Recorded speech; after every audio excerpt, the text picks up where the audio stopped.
During or after a big storm, rivers often turn brown.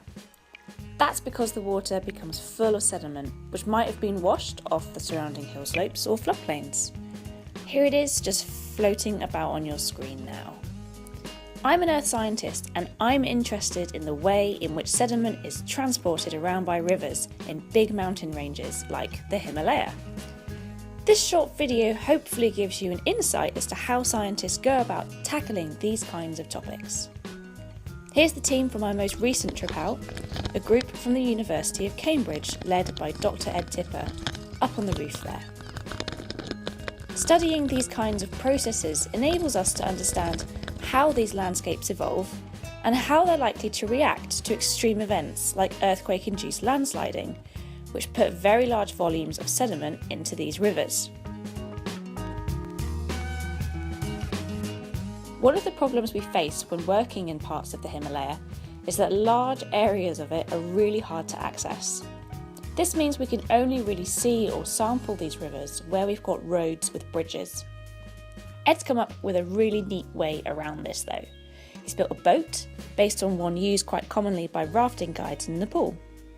He's then strapped a load of scaffolding on top to allow water samplers to be lowered down through the boat and into the river.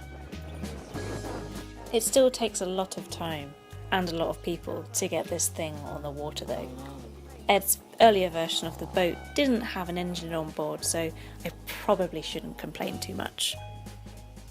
Using the equipment on board the boat, we can then get a variety of measurements, such as the shape of the channel, the speed and the quantity of water that's flowing around us, and we can get physical samples of the suspended sediment and the water chemistry. For 3 to 5 months of the year, it rains a lot in the Himalaya. This is the monsoon season. This also means that about 80% of the annual water and sediment discharges pass through these rivers during these months, so this is when it's best for us to go and sample. It's also when you're most likely to see an alligator, so swings and roundabouts. The river flow is pretty fast here too. It's moving at about 5 metres a second in the centre of the channel, so it's hard to move upstream in the boat. This is how fast the boat is actually going. No, really, I could actually crawl faster than that.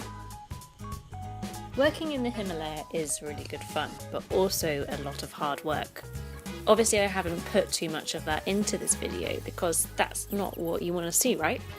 A bunch of slightly sunburned, insect-bitten scientists standing around pumping water samplers late into the night and talking about rocks? Thought not. And to end, a big thank you to the ever-welcoming people of Nepal. Huh?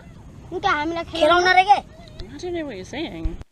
Captain Ed for letting me tag along, and to Chris, Christina and Bianca for all the laughs. And finally Rajesh and Godesh, our 2 rafting guides and general trip muscle.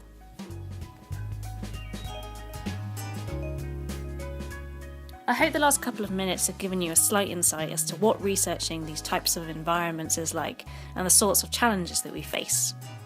I'll be heading back out to Nepal in a few weeks, so watch out for part 2. I've been Lizzie Dingle, PhD student and General Sediment Dogs Body at the University of Edinburgh.